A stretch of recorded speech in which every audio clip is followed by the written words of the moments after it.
할렐루야. 하나님께서 9월 한 달도 하나님의 은혜 가운데 우리를 지켜주시고 여러 가지 복잡하고 또 힘든 상황 가운데서도 우리에게 피할 길을 주시고 또 은혜를 주시는 귀하고 복된 한 달이 되기를 기원합니다. 오늘 월사 기도회로 드리면서 하나님께서 오늘 우리의 기도를 들으시는 것처럼 또 한 달 동안도 주실 은혜를 바라보면서 찬송가 436장으로 찬송하시겠습니다. 436장 찬송입니다.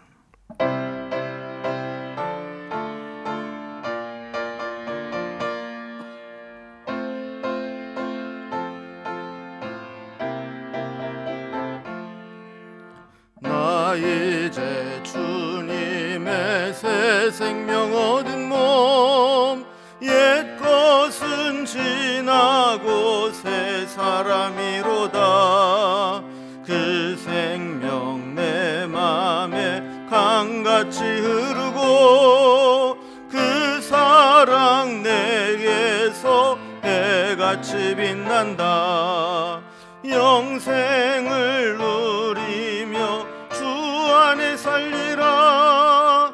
오늘도 내일도 주 함께 살리라.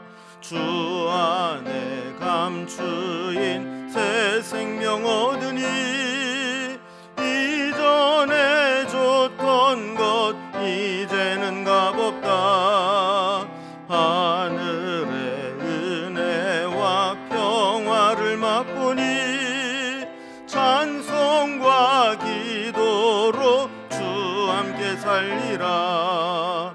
영생을 누리며 주 안에 살리라.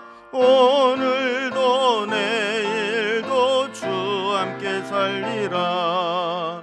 산천도 초목도 새 것이 되었고 죄인도 원수도 친구로 변한다.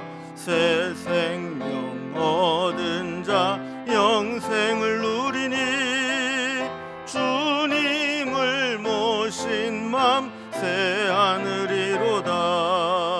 영생을 누리며 주 안에 살리라. 오늘도 내일도 주 함께 살리라. 주 따라가는 길 험하고 멀어도 찬송을 부르며 뒤따라가리라.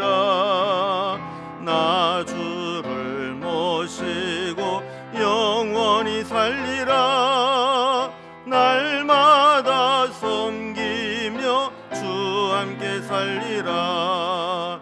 영생을 누리며 주 안에 살리라.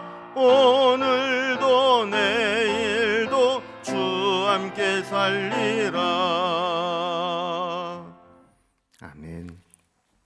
이 시간에는 하나님 앞에 봉헌 드리는 시간인데요, 우리가 현장에서 기도회를 못하기 때문에 각자 우리 온라인으로든 또 준비를 해 놓으셨다가 다음에 헌금을 드리든 예물을 드리도록 하고, 오늘 이 시간에는 우리 드린 예물을 위해서 기도하는 시간을 갖겠습니다. 함께 기도하겠습니다. 하나님 아버지, 우리 월사 기도회를 통해 지난 한 달도 하나님의 은혜 가운데 우리가 살아온 것을 고백하고, 또 앞으로 9월 한 달도 하나님 은혜 가운데 살아갈 것을 믿고 의지하고 고백하기에 오늘도 저희들이 주님 앞에 모여 예배를 드립니다. 이 월사 기도회를 통해 이 한 달도 하나님이 우리의 주인 되심을 고백하고 하나님의 뜻대로 살아가겠다고 우리의 몸을 거룩한 산 제물로 드리는 기도회가 되게 하여 주옵소서. 또한 이 시간 귀한 예물을 구별하여 바치며 이 예물을 통해 하나님의 사랑이 이웃들에게 전파되고 나누어지기를 소망하며 귀한 예물을 드리오니, 드린 예물 가운데 하나님께서 함께하여 주셔서 이 예물이 또 공급되고 나누어질 때에도 하나님의 사랑과 하나님의 은혜가 함께 전달될 수 있도록 인도하여 주시옵소서. 또한 이 예물을 드리는 손길들 하나님께서 기억하여 주시고 여유 있고 쓸 데가 없어서 드린 것이 아니라 주님의 사랑이 함께 증거되기를 위해서 귀한 마음으로 구별하여 바쳤사오니 그 마음과 정성을 받아주시고 하나님께서 늘 함께하여 주옵소서. 이번 한 달 동안도 우리에게 일용할 양식이 끊어지지 않게 하시고 매 순간마다 감사할 일들이 넘치게 하시며 우리의 입술을 통해 주를 향한 찬송과 감사와 은혜의 고백들이 넘쳐날 수 있도록 이 한 달도 지켜주시고 인도하여 주옵소서. 주님께 감사드리며 예수님의 이름으로 봉헌 기도드리옵나이다. 아멘. 오늘 우리에게 주시는 하나님의 말씀은 신약성경 마태복음 10장 16절 말씀입니다. 마태복음 10장 16절 말씀, 우리 한 절 말씀인데요. 제가 봉독할 때 함께 가능하시면 함께 봉독해 주시면 감사하겠습니다. 함께 봉독합니다. 보라, 내가 너희를 보냄이 양을 이리 가운데로 보냄과 같도다. 그러므로 너희는 뱀같이 지혜롭고 비둘기같이 순결하라. 아멘. 요즘에 제가 이제 은혜 받고 있는 찬양이 이제 세상을 사는 지혜라는 찬양입니다. 예전에 처음 이 찬양을 접하고 들었을 때 참 좋은 찬양이다 이렇게 생각을 하고 넘어갔는데 어느 순간 이 찬양을 이렇게 다시 듣는데 가사의 한 대목이 마음속에 계속 남아 있는 겁니다. 그래서 찬양은 이미 저만큼 이제 진행이 되고 있는데 이 처음 가사가 마음속에서 떠나지 않고 계속 이렇게 맴도는 겁니다. 이 찬양의 가사가 이렇게 시작됩니다. 하늘을 볼 겨를도 없이 정신없이 세상을 살다가 마음의 먹먹함이 내 삶을 짓누를 때 그제서야 주님을 찾습니다. 여러분, 사실 우리가 얼마나 정신없이 살아갑니까? 또 세상 돌아가는 것들 요즘 보면 정말 정신이 하나도 없습니다. 저는 요즘에 제가 목사만 아니라면 뉴스 좀 안 보고 살면 좋겠다 하는 생각을 좀 할 때가 있습니다. 세상이 어떻게 돌아가는지, 또 세상을 살아가는 성도님들이 지금 어느 곳에 삶의 자리를 하고 있는지를 알아야, 그리고 또 요즘은 또 코로나 상황을 봐야 목회 계획을 세울 수 있기 때문에 어쩔 수 없이 뉴스를 중간중간 보기는 하지만 이러한 것들이 얼마나 영적으로 우리를 피곤하게 만들고 마땅히 하나님께로 향해야 될 우리의 시선을 가리고 세상으로 우리의 시선을 과도하게 끌고 가는지 모릅니다. 요즘에 제가 이렇게 느끼는 것은 이 세상에 우리가 관심을 두고 세상 돌아가는 일을 많이 알면 알수록 피곤할 수밖에 없구나. 우리의 심령을 곤고하게 만들고 때로는 그런 것들 때문에 막 분노를 느끼게 하고 영적으로 막 곤고하게 만들어 가는 것을 보게 됩니다. 반면에 우리 하나님의 말씀은 우리가 알면 알수록 우리에게 소망을 주고 생기를 주고 활력을 주고 또 문제의 돌파구를 보여주고 우리의 심령에 숨통이 튀도록 만들어주는 게 바로 하나님의 말씀입니다. 저도 요즘에 이제 목회를 하면서 가만히 돌아보니까 이 코로나 시대의 이 위기가 우리 교회는 좀 기회가 되어야 되겠다. 또 어떤 새로운 돌파구를 좀 찾아야 되겠다. 그리고 우리 교회가 막 한참 분위기 좋게 부흥하던 이 분위기에 이 코로나가 걸림돌이 돼서는 안 되겠다. 막 이런 생각들을 하면서 어떻게 하면 잘할까? 막 너무 고민을 많이 하다 보니까 저도 모르는 사이에 심적으로 많은 부담감에 막 짓눌리고 있었고 서서히 지쳐가고 있었던 것을 느끼게 되었습니다. 전도서 12장 1절, 2절 말씀에 보면 너는 청년의 때에 너의 창조주를 기억하라. 곧 곤고한 날이 이르기 전 나는 아무 낙이 없다고 할 해들이 가깝기 전에 해와 빛과 달과 별들이 어둡기 전에 비 뒤에 구름이 다시 일어나기 전에 그리하라 라는 말씀이 있습니다. 그러니까 우리는 언젠가는 곤고한 날을 만나게 될 것입니다. 그럴 때 우리가 어떻게 해야 되는가? 하나님을 기억하고 하나님을 찾고 하나님을 바라보아야 한다라는 겁니다. 특히 상황이 막 복잡하고 또 해결의 실마리가 보이지 않을 때 우리는 더더욱 하나님을 바라보고 찾고 기억해야 합니다. 그래서 이런 이제 상황 가운데에서 이 찬양을 딱 접하게 될 때 이런 또 대목이 있어요. 마음의 먹먹함이 내 삶을 짓누를 때 그제서야 주님을 찾습니다. 이 구절이 제 마음에 확 와닿더라고요. 아, 그렇지. 지금이 주님을 찾을 때지. 지금이야말로 주님이 필요한 때이고, 지금이야말로 우리가 주님을 기억하고 주님께 나가야 될 때지. 이런 깨달음이 오면서 저도 모르는 사이에 이 찬양을 듣다 말고 엎드려서 기도하고, 또 그러면서 이 찬양의 다양한 영상들을 한 수백 번을 계속해서 보면서 이 찬양을 깊이 묵상했던 적이 있습니다. 이 가사도 참 은혜스럽습니다. 제가 한번 이 가사의 내용을 한번 불러드릴 테니까 함께 묵상하면서 이 가사를 들어주시면 좋겠습니다. 이율구 님이 작사 작곡한 곡인데 세상을 사는 지혜입니다. 하늘을 볼 겨를도 없이 정신없이 세상을 살다가 마음의 먹먹함이 내 삶을 짓누를 때 그제서야 주님을 찾습니다. 행복을 느낄 겨를도 없이 분주하게 세상을 살다가 인생의 허무함이 내 삶을 짓누를 때 그제서야 주님을 찾습니다. 오늘도 여전히 주님은 그 자리에서 우리를 끊임없이 돌보시는데 부족한 내 영혼은 아직도 갈 길을 모릅니다. 내게 믿음 주소서. 내 연약한 마음 붙드소서. 한없는 주님의 사랑 알게 하소서. 영원까지 그의 백성 지키시는 우리 하나님 바라보며 살게 하소서. 언제나 사랑의 주님은 그 자리에서 끝까지 놓지 않고 붙드시는데 부족한 내 마음은 아직도 돌아올 줄 모릅니다. 모든 것을 다 잃은 것 같던 순간에도 모든 아픔이 다 내 것인 것 같다 해도 항상 지키시는 나의 주 세상을 살아갈 힘 되시네. 내게 믿음 주소서. 내 연약한 마음 돌보소서. 한없는 주님의 사랑 알게 하소서. 영원까지 그의 백성 지키시는 우리 하나님 바라보며 살게 하소서. 하늘 보며 살게 하소서. 아멘.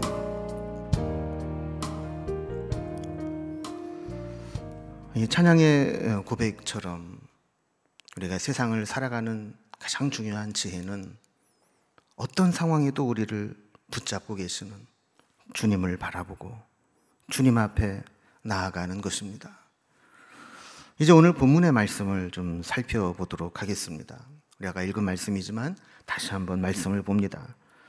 보라, 내가 너희를 보냄이 양을 이리 가운데로 보냄과 같도다.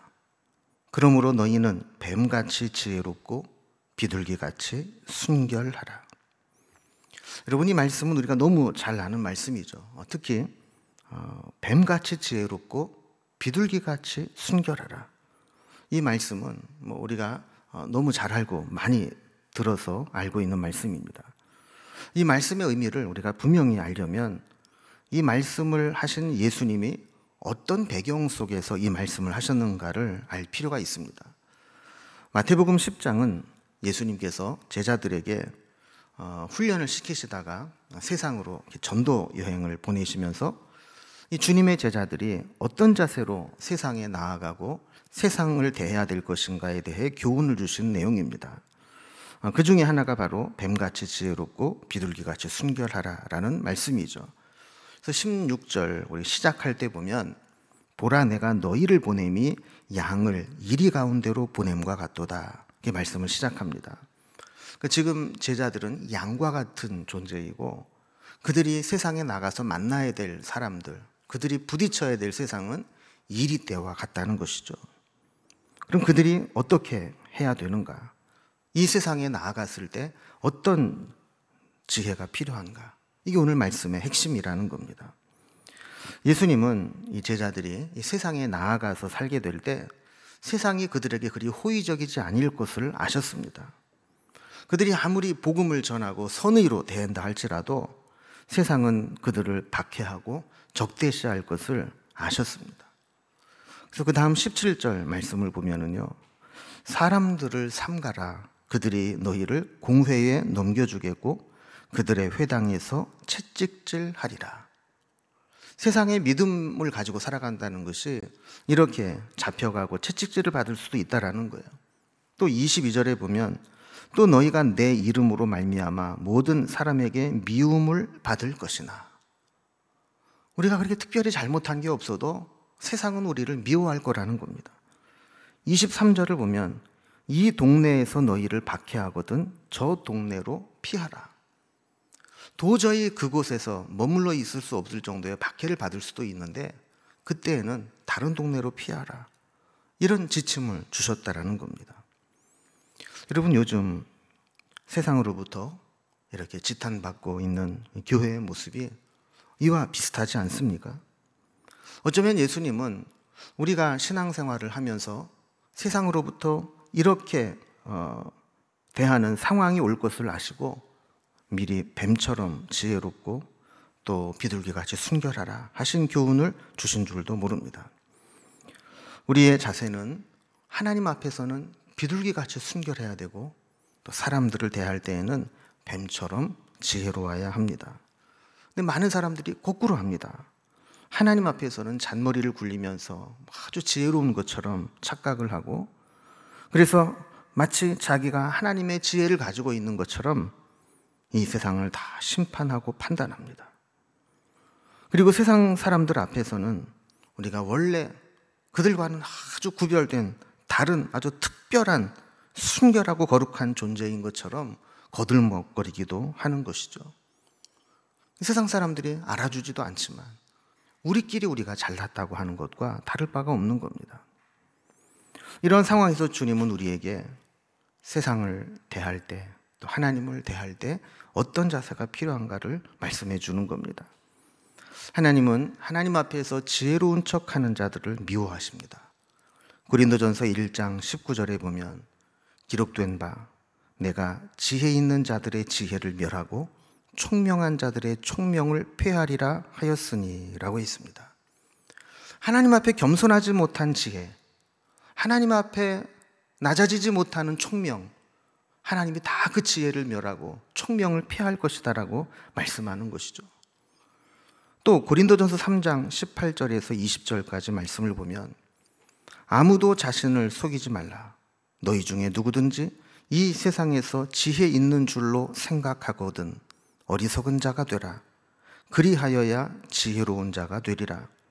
이 세상 지혜는 하나님께 어리석은 것이니 기록된 바 하나님은 지혜 있는 자들로 하여금 자기 꾀에 빠지게 하시는 이라 하였고 또 주께서 지혜 있는 자들의 생각을 헛것으로 아신다 하셨느니라 라고 말씀합니다. 참된 지혜는 겸손하고 자기 스스로를 어리석은 자처럼 여기는 것입니다. 설령 세상에서 많은 지식을 가지고 있다 할지라도 그것이 하나님 앞에서 아무것도 아니라는 것을 인정하는 것이 참된 지혜입니다. 그렇지 않고 내가 좀 알고 있는 것, 내가 좀 가지고 있는 지식, 이것이 마치 전부인 것처럼 착각하는 자는 오히려 자기 꾀에 빠지게 만드는 걸림돌이 되게 할 것이라는 것이죠. 여러분, 돌아보면 우리가 얼마나 똑똑해졌습니까? 우리가 얼마나 많은 정보들을 알고 있습니까? 그러나 우리가 아무리 많은 것을 알고 있다 할지라도 하나님 앞에서는 어리석은 자처럼 그 모든 것들을 내려놓고 주님의 음성을 듣고 주님의 말씀으로 가르침을 받아야 진짜 지혜로운 자가 된다는 겁니다. 자, 그러면서 우리 주님은 우리에게 지혜를 배워야 될 모델을 하나 제시해 주시는데 그게 바로 뱀같이 지혜로워라 하는 겁니다. 여러분, 이게 무슨 뜻일까요? 뱀같이 지혜로워라. 저는 뱀이 머리가 좋다거나 IQ가 높다는 이야기를 들어본 적이 없습니다. 오히려 뱀은 많은 약점들을 가지고 있습니다. 청력도 약하고 시력도 나쁘고 다리도 없고 또 겨울 추위를 버틸 털도 없습니다. 그리고 때가 되면 이 비닐을 벗기지 않으면 살지 못하는 그런 존재들이죠. 그러나 그런 약점이 있다고 해서 이 뱀들은 그냥 망하고 멸종당하는 게 아닙니다. 오히려 뱀은 온몸으로 땅의 진동을 느끼면서 상황을 파악한다고 합니다. 그리고 후각이 약하지만 혀를 계속 낼름낼름 하면서 그 혀를 통해서 주변에 있는 그 냄새들을 또 맡는다고 합니다. 또 배로 기어다니기 때문에 자유롭게 막 뛰어다니고 할 수는 없지만 오히려 소리 없이 사냥감에게 가깝게 또 빠르게 접근할 수 있는 장점이 있답니다. 추위를 버틸 힘이 없으니까 땅속에 들어가서 겨울잠을 자면서 그 추위를 이겨내면서 생존을 해내게 되는 것이죠. 이렇게 뱀은 자기의 약점을 대체하고 극복하는 지혜가 있습니다. 그리고 어떤 환경에서도 잘 적응하는 능력이 있습니다. 상대를 이길 수 없다고 판단하면 가차없이 도망을 가고 자기 몸을 숨길 줄 압니다.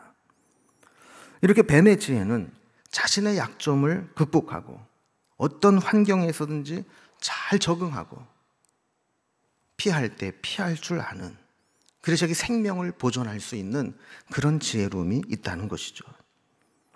자, 그렇다면 예수님께서 말씀하신 뱀의 지혜가 이렇게 자기 생존을 위한 지혜만 이야기할까요?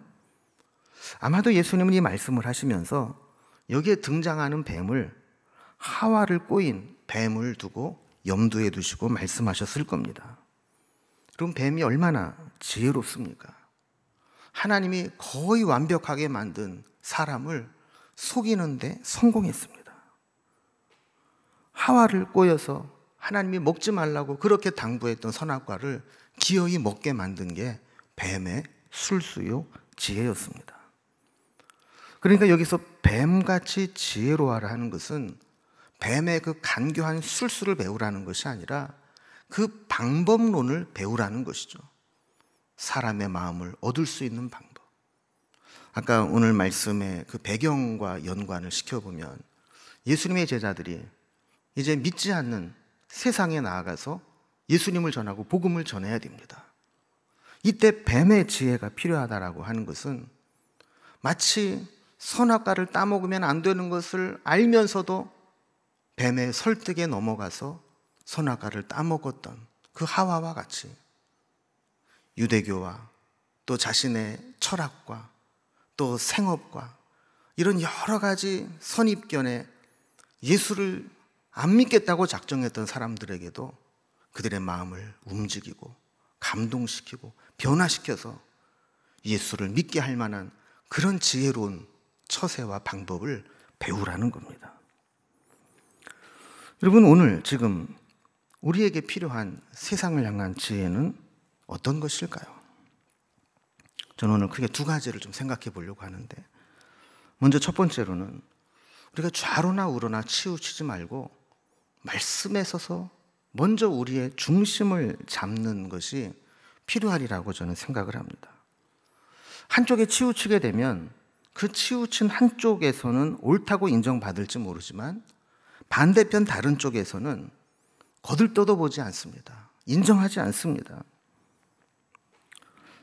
예전에 김연아 선수가 한참 활동을 왕성하게 할 때 피겨 스케이팅을 이렇게 보게 되면 이 채점 방식이 아주 매우 독특하게 돼 있더라고요.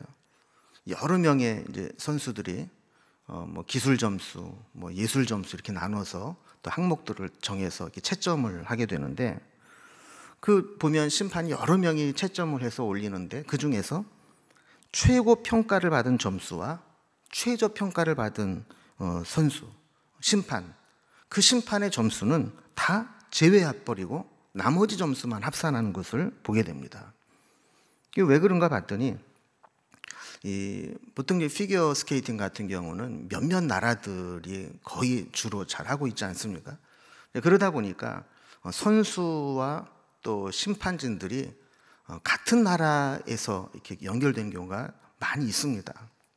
그러다 보니까 심판도 사람인지라 자기 나라 선수가 오면 점수를 공정하기보다 좀 많이 편파적으로 줄 수 있고, 또 자국 선수와 경쟁 상대에 있는 선수들은 또 생각보다 더 박하게 편파적으로 낮은 점수를 줘서 불이익을 줄 수 있다는 것이죠. 그래서 이런 것들을 감안해서 최고 점수점과 최저 점수점은 딱 잘라내버리고 나머지 그 안에 있는 점수들만 합산을 했다라는 겁니다.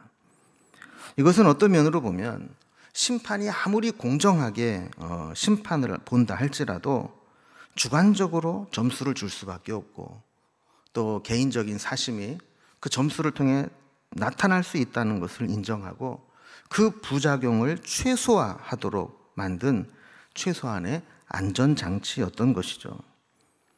여러분, 우리도 좀 너무 극단적으로 양극화되어 가고 있는 현상을 사회에서 보지 않습니까? 결국 그렇게 되다 보면 어느 한쪽에서는 잘한다 소리 들을지 모르지만 그것이 하나됨을 깨트려 버리고 결국에는 선택받지 못하고 제외돼 버리는 그런 결과가 오게 된다라는 거예요. 요즘 우리에게 필요한 세상을 살아가는 지혜가 이런 것이 아닌가 생각합니다. 우리는 나도 모르는 사이에 어느 한쪽에 심하게 치우치기가 쉽습니다. 그런데도 우리는 내가 치우쳤다라는 것을 잘 모릅니다. 왜냐하면 내 주변에는 나와 비슷한 생각을 하는 사람들만 모여 있기 때문입니다. 뭐 꼭 그러려고 한 건 아니지만 어쨌든 나와 생각이 같고 성향이 같고 또 같은 비슷한 모습 속에 있는 사람들이 내 주변에는 있게 되는 것이죠. 그래서 그들과만 교제하고 그들과만 이야기하다 보면 그렇게 치우친 쪽으로 치우치면서도 모든 사람들이 다 이렇게 생각하는 것처럼 착각을 하고 있다는 거예요. 여러분, 믿음의 사람들이 세상 사람들과 소통이 잘 안 되는 이유가 바로 여기에 있는 것이죠. 특히 교회의 중직자들이나 신앙생활을 오래 한 사람들 주변에는 안 믿는 사람들이 별로 없습니다. 그러다 보니까 전부 예수 믿는 사람들만 있는 것처럼 보이고 교회 중심으로 세상을 바라보게 되는 경우가 많이 있습니다. 그래서 우물안 개구리처럼 교회 안에서 우물 뚜껑 위로 뚫린 작은 구멍을 통해 보는 그 하늘이 이 세상의 전부인 것처럼 착각을 하며 살아가기가 쉽다라는 것이죠. 교회를 중심으로 교회 안에서만 바라보는 이 시각은 피겨스케이팅에서 채점에서 버려지는 점수가 되듯이 세상 사람들에게는 납득이 되지 않는 모순된 모습으로 보여질 수밖에 없다라는 겁니다. 우리는 혹시 내가 세상을 살아가면서 어떤 면으로든 좀 치우치지 않았는가를 한번 돌아봤으면 좋겠습니다. 내 주변에 있는 사람들이 내 생각에 동조한다고 해서 그것이 모든 생각은 아닐 수 있다라는 생각을 하면서 우리의 판단의 기준은 내 옆에 있는 사람들이 뭐라고 말해주느냐가 아니라 하나님의 말씀이 뭐라고 말하고 있는가, 이것이 우리의 기준이 되고 중심이 되어야 합니다. 그래서 우리는 다시 말씀으로 돌아오고 말씀을 기준 삼고 말씀을 통해서 우리의 삶의 표대로 삼고 나아가야 되는 것입니다.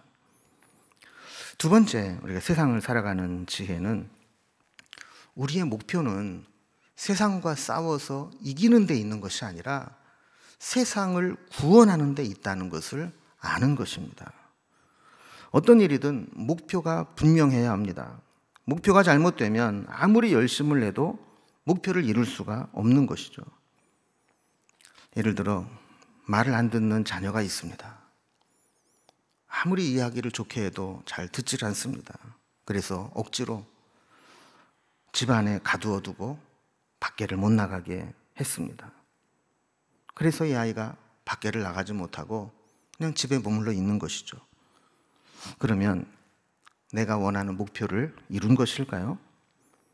부모의 목표는 자녀를 가두어 두는 데 있는 것이 아니라 자녀가 올바르게 잘 살도록 양육하는 데 있는 것입니다. 그런데 억지로 다투면서 힘으로 찍어 눌러서 이렇게 해라 저렇게 해라는 방식으로는 절대로 자녀를 설득하지 못합니다. 만약에 이런 상황이 지속되고 자녀들이 볼 때 우리 부모는 그런 분이야 라고 인식을 하게 된다면 부모를 향해 마음을 닫게 될 겁니다. 겉으로는 부딪히기 싫으니까 순종하는 척 하겠지만 마음은 점점 멀어지게 될 것이고 기회가 되면 부모가 어떤 말을 해도 듣지 않는 멀어진 관계가 되고 말 것입니다. 여러분, 요즘 보면 교회가 세상과 자꾸 대립하는 모습들이 보일 때가 많습니다. 특히 방역과 예배의 자유로 대립을 하게 되는 경우가 많이 있는데 저는 어느 게 옳으냐를 따지기 전에 우리 교회가 존재하는 목적이 무엇이고 우리의 목표가 무엇인가를 생각해 보는 지혜가 있어야 된다고 생각을 합니다.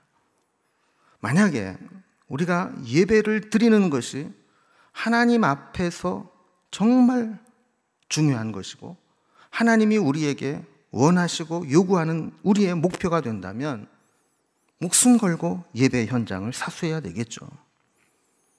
그러나 우리의 목표가 한 영혼이라도 더 주님께로 인도해서 구원에 이르도록 하는 것이라면 우리는 이 주님의 지상 명령과 교회의 본질이 되는 목표를 향해 다른 것들은 양보할 수 있어야 된다는 겁니다.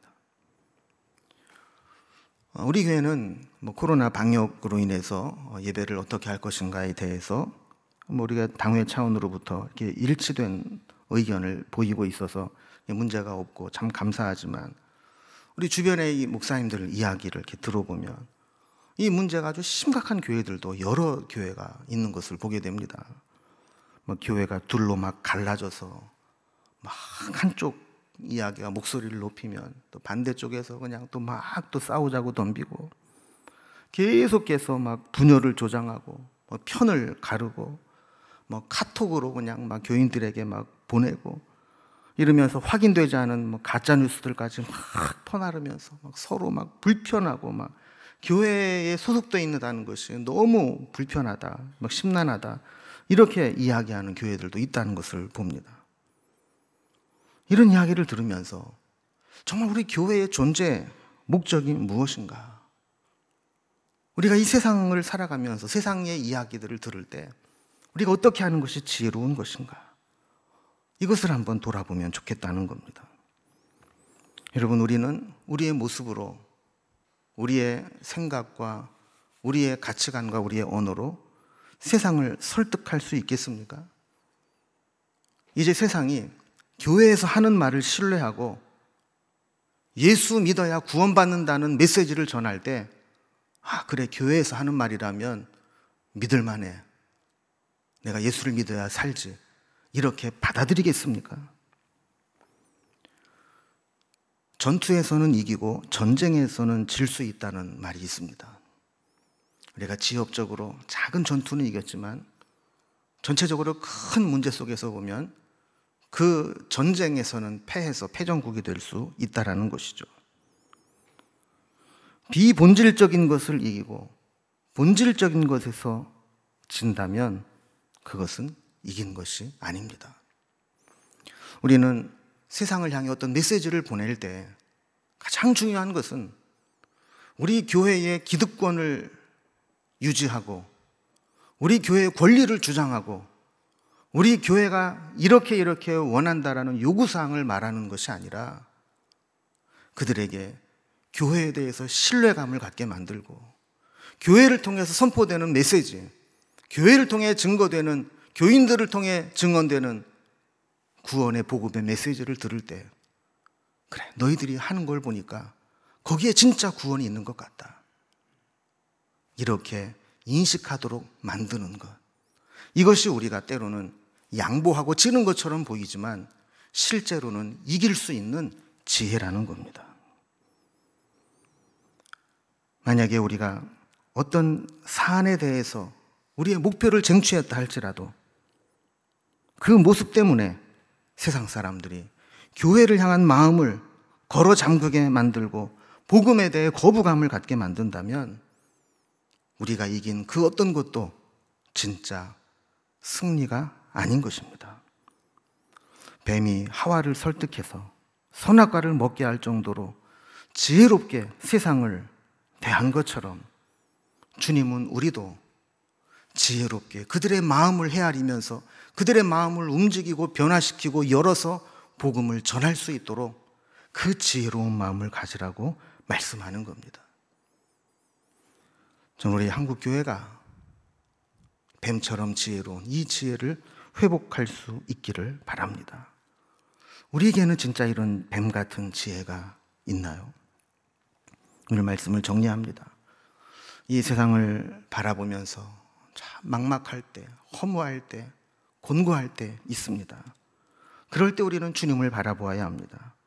세상을 향해서도 어느 한쪽에 치우쳐서 곤고하고 힘들게 살아갈 것이 아니라 말씀으로 돌아와서 우리의 중심 되시는 그 주님의 말씀 앞에 신앙의 본질을 다시 회복해야 될 것입니다. 그리고 이 세상을 살아가면서 우리의 목표가 무엇인지, 존재 이유가 무엇인지 그것을 깨닫고 세상을 얻고 세상의 마음을 얻고 그들에게 전도와 복음을 전하는 그 사명을 감당하기 위해서 우리가 어떻게 하는 것이 정말 지혜로운 것인가, 이것을 돌아볼 수 있는 9월 한 달이 될 수 있기를 바랍니다. 오늘은 우리가 기도 대신에 우리 교회에서 만든 세상을 향한 지혜라는 찬양이 있는데, 이 찬양을 우리 가사와 함께 묵상으로 함께 보시면서 또 아시는 분은 따라 부르시면서 우리 기도의 시간을 대신하고자 합니다. 이 찬양의 영상을 다 보시고 또 이어서 자유롭게 우리 기도하실 분들은 여러분 가정과 개인과 또 자녀와 또 교회와 나라 민족을 위해서도 기도의 시간을 이어가 주시기 바랍니다. 이제 함께 영상을 보시겠습니다.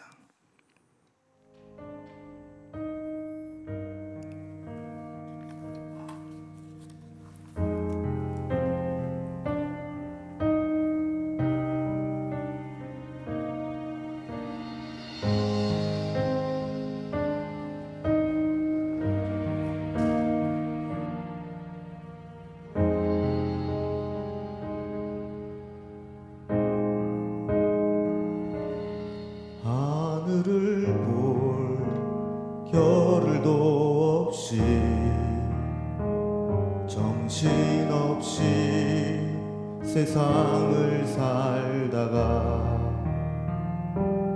마음에 먹먹함이 내 삶을 짓누를 때 그제서야 주님을 찾습니다. 행복을 느낀 겨를도 없이 분주하게 세상을 살다가 인생의 허무함이 내 삶을 짓누를 때 그제서야 주님을 찾습니다.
하늘을